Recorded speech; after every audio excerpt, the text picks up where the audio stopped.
Ang ikaduhang sulat ni Juan.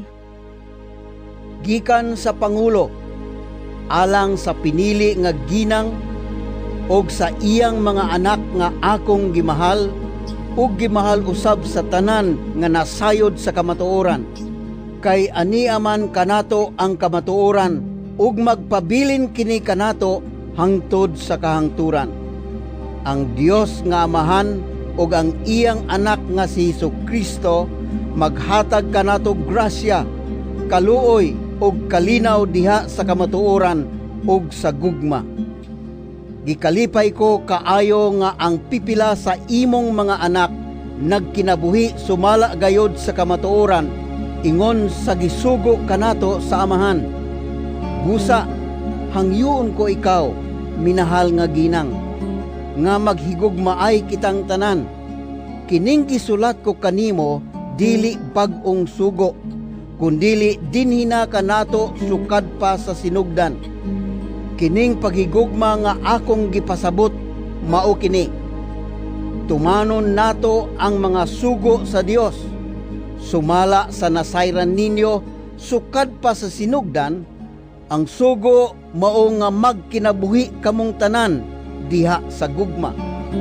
Ania karon sa kalibutan ang daghang magtutudlo nga bakakon. Wala sila mutuo nga si Jesucristo nagpakatao. Mao kini sila ang mangingilad ug ang kaaway ni Kristo. Busa pagbantay kamo aron dili mawala kaninyo ang inyong gihaguan, kun dili makadawat hinuon kamo sa hingpit nga gante. Ang tao nga wala magpabilin ug wala mutuman sa pagtulon-an ni Kristo, wala kaniya ang Dios. Apan ang Amahan ug ang anak anaa kaniya nga nagsunod sa pagtulon-an ni Kristo.